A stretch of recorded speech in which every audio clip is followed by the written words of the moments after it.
Did you hear that? That was an unmanned aerial vehicle or unmanned aircraft, more commonly known as a drone. You've probably seen them buzzing around parks and backyards, but the real action is in the rapidly expanding commercial, scientific, military, surveillance, and agricultural markets. Usage is growing, the market is expanding, and in terms of potential, the sky may truly be the limit. But along with widespread usage come regulatory concerns regarding safety, rules for operators, and personal privacy. Jones Day's Dean Griffith is here to talk about it. Hey, that was close. I'm Dave Dalton. You're listening to Jones Day Talks Government Regulation. Jones Day's Dean Griffith advises the firm's clients on aviation regulatory matters. He was previously with the Federal Aviation Administration for 10 years, where he worked as a regulatory lawyer in the administration's Office of the Chief Counsel, drafting safety regulations. You can find Dean's complete biography at jonesday.com. Dean, thanks for being here. Hey, Dave, I'm glad to be here. Hey, let's start at the very beginning. Define for us what exactly a drone is, both in the practical sense and in terms of how they're currently defined by the law. A drone really is a name for any kind of vehicle that's operated remotely. And so that can be something that's a vessel operated on the water or under the water, a motor vehicle, and of course what we're talking about today, which is aircraft. The drone's kind of the shorthand term for unmanned aircraft system, is another term for it. And in 2012, Congress defined unmanned aircraft or drone as an aircraft that's operated without the possibility of direct human intervention from within or on the aircraft. And so that definition was included in the FAA bill, in the 2012 FAA bill. And because of that, the FAA logically construed the term to reference its definition of aircraft, which is very broad. It's any contrivance invented, used, or designed to navigate or fly in the air. So really a drone, an unmanned aircraft, is really any kind of flying vehicle that's operated remotely. How did you become interested in this particular technology and in this area of the law? Well, I guess you could say a bit of the right place, the right time. I was working at the time in the FAA Chief Counsel's office, and we needed somebody to be the liaison with our Unmanned Aircraft Systems Integration Office. And so really had no background in it before, and then over time learned the industry, learned the FAA's role in it, was able to participate in evaluating the agency's jurisdiction, able to work on some of the processes and approvals. From that really piqued my interest, and that was, going on 4 or 5 years now, and that's really how I got going with it. Fascinating area, and evidently a lot of people are interested. Goldman Sachs, who usually has a pretty good handle on these things, they're saying this is a $100 billion market by 2020. Now, most of that is still military applications, but industrial or commercial and consumer applications or consumption will be somewhere combined in the $30-40 billion range in just 2 years. Does that surprise you? No, it doesn't, because as you mentioned, the military certainly has application for drones. They've been using drones for decades, frankly. But as the technology in drones gets cheaper, it gets more accessible, people are figuring out ways to use them. Every day there's new use, but really where you're seeing a lot of that use is in everything from basic photography, from real estate photographers, you have home inspectors using drones to look at roofs, construction companies using drones to inspect their construction sites, and going all the way to linear inspection, so looking at things like rail lines, power lines, pipelines to ensure that they're in good shape. What drones really do is they're able to collect a lot of data. They're able to access areas generally more quickly and cover larger amounts of area than a human could doing the same thing. An example of the power company looking at their power lines in rural areas. Well, it's safer too, right? You don't have to put a human being up there, and you've got better access, and it's easier in and out, and there are all sorts of, I guess, reasons for using this technology for something like that, definitely. Well, it's safer and also potentially less expensive. Think of an oil platform in the Gulf, whereas before, if they're going to inspect it by sending a person up to look at the apparatus, they have to shut it down, let it cool, and then it takes a couple 3 days for the whole process to be complete from start to finish. With a drone, they can do that in 1 day, and therefore get their operations back up and running more quickly. If you've got a machine flying through the air, there have got to be rules, regulations, approvals, permits. How and who were those originally administered? Who's in charge and tells me I can have a drone permit? We're really talking about the Federal Aviation Administration here. And the first commercial operations were conducted in the Arctic to look at ice flows and mammals and the like. And those were back in 2013. Those were approved by the FAA in a very time and labor intensive process. The FAA worked with the oil companies that were conducting the operations very closely, mapped out everything about the operation. And so obviously, that's something that worked for 2 or 3 operations back then, but isn't feasible for widespread use. So from there, then the FAA, they were at a point where they didn't have any rules specifically for drones. So they were trying to shoehorn the existing rules for manned aircraft that were written many years ago and apply them to drones. So they created an approval process, an exemption process under Section 333 of the FAA Modernization Reform Act of 2012. There are 3 pieces to allow any kind of airplane really to operate. One is that you have a pilot who's certificated by the FAA. The other is the aircraft is registered, and the aircraft is also certificated by the FAA. And really, that's the hard part, because aircraft certification is time intensive and it's expensive. You think about $500 or $1,000 quadcopter that you buy online or you buy at a store. Hasn't been and probably won't go through an FAA certification process allowing the broad range of use that would allow otherwise.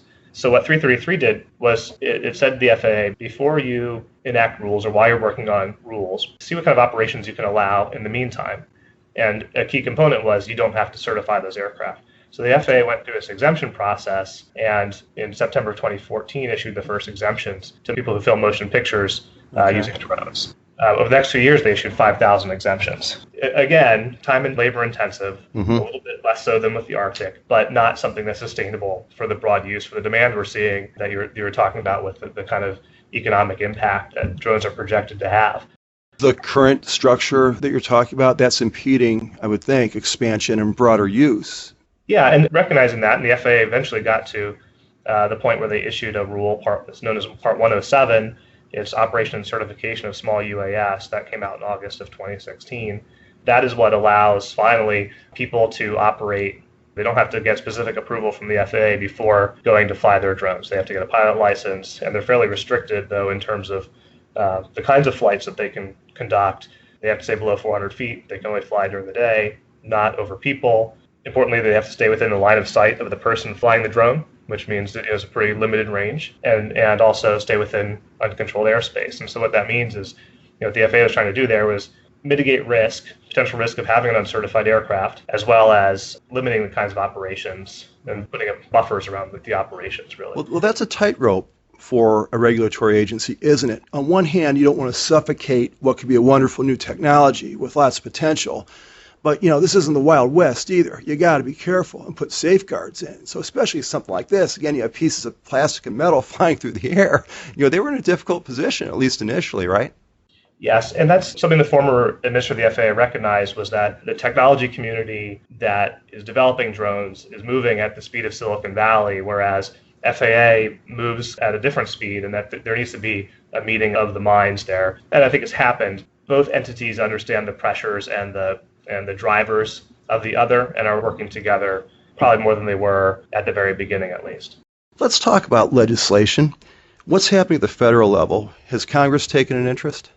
Oh, certainly. Congress has been a driver of FAA action in this area since 2012, really, and it continues to be. Both the House and the Senate are working on FAA reauthorization legislation now. The FAA authorization expires September 30th, and so that's the deadline by which a new bill needs to be passed. Are you optimistic?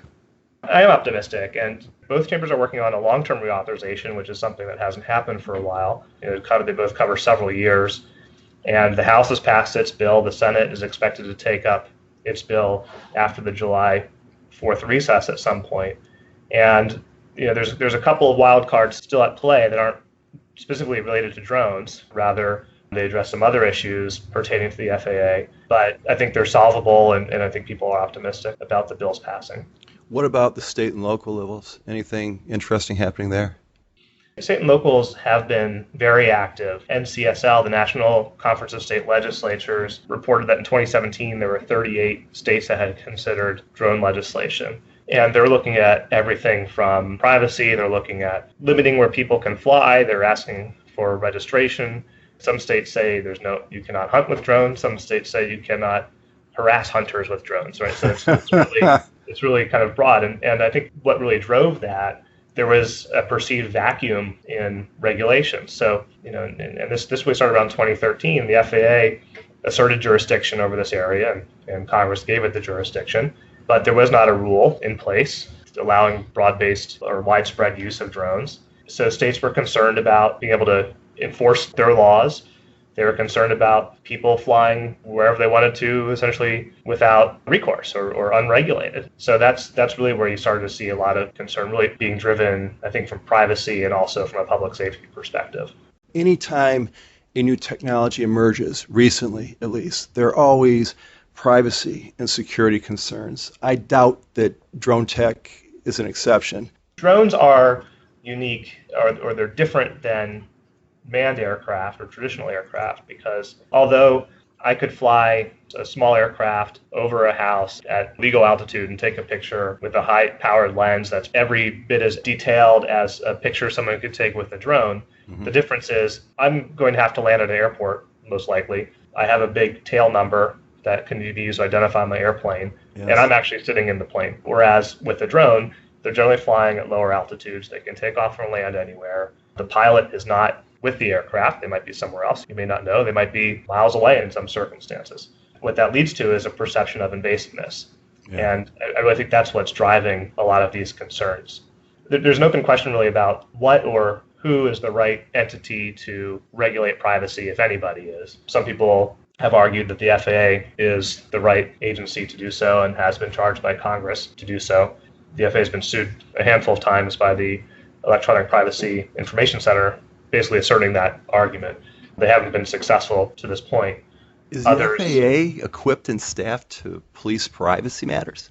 They say no. Right. And another federal effort was in 2015, President Obama signed a memorandum that basically instructed federal government agencies who are flying drones to be transparent in certain ways about their operations by making public kind of the purpose of them if they could, tell people when and where they're flying and the kinds of equipment. It also asked the National Telecommunications Information Administration to convene a multi-stakeholder process, which brought together industry stakeholders to develop best practices in this area. And so they looked at things like data collection, how you collect the data, what you do with it, how long you keep it. Kind of the same idea of informing people that your purpose is for flying, that you're not there trying to spy on them, but instead you are inspecting the line along the right of way behind their property, and also complying with relevant laws. Sounds like progress is being made in that area. Talk about security concerns for a second. Sure, and I think the same concerns about invasiveness also apply to business and industry. They're concerned about security of facilities. They're concerned about corporate espionage. Even information like crop yields can be valuable to people. There's also concern about criminal use. Criminals using drones as a lookout to see what the police reaction is to something that they're doing, or even for smuggling contraband into prisons. And so those are some things that we've actually seen. Now that sounds like a movie. People have used a drone to smuggle contraband inside prison walls somehow. It happens quite a bit. It's the same issue that the operator doesn't have to stand right next to the aircraft, and the technology is inexpensive enough, relatively speaking, that if their mission is unsuccessful, they're out a few $100s and they're scot-free. If Andy Dufresne had a friend outside Shawshank with a drone, it would have saved him a lot of trouble. Interesting stuff. Hey, Dean, one more question. What do you see happening over the next year to 18 months in the drone sector? Are we looking at more investment, broader use, further regulation, all of the above? If you had your crystal ball and said, here's what to expect in the drone world, what's coming up? Well, I think there's two main areas. One, that the FAA is going to try to keep generating data that will help it in its rulemakings down the road. So something that they've been missing, and that really manifested itself in the Part 107 rule, where they drew those fairly tight parameters around operations, is they didn't really have the data to say, here's where we think is a safe operation and where isn't. The more data they generate, the better they can do that. There's currently a drone integration pilot program that was recently launched by the Department of Transportation, where they're partnering with state, local, and tribal governments along with industry stakeholders to develop innovative use of drones. They're looking at drone delivery, they're looking at inspection of aircraft and the like. They're also looking at studying the command and control technology, detect and avoid technology, as well as unmanned aircraft traffic management. So that will all generate data for the FAA and the DOT that will help them in this area. So that's going to be a key. And really, if they can get out of the business of looking at waivers, so to Part 107, it is restrictive, but it allows for people to come and get waivers to allow them to fly beyond line of sight or at night at higher altitudes and the like. Mm-hmm. If the FAA can get out of that business of manually issuing waivers, that's really going to help them focus on other matters. So that's the one. The other is that they're going to start looking, everything we've been talking about so far is really small UAS, fairly local, low altitude types of operations. The next step is going to be more complicated, higher altitude, integration with manned aircraft or in the airspace and airports, traffic management, aircraft certification, and the like. So I think they're going to start taking steps to look at those more complex types of integration questions. It's an exciting area. Congratulations for being a front runner in this kind of thing. I think this is just going to be a fascinating area to watch over the next couple of years. You can contact Dean Griffith at dgriffith@jonesday.com for more information on Jones Day's government regulation practice and our airlines and aviation experience. Visit jonesday.com and click through to the practice page. You can subscribe to Jones Day Talks on Apple Podcasts, Google Play, or Stitcher. If you like us, please rate and review. I'm Dave Dalton. Thanks for listening to Jones Day Talks. We'll talk to you next time. Thank you for listening to Jones Day Talks. Comments heard on Jones Day Talks should not be construed as legal advice regarding any specific facts or circumstances. The opinions expressed on Jones Day Talks are those of lawyers appearing on the program and do not necessarily reflect those of the firm. For more information, please visit jonesday.com.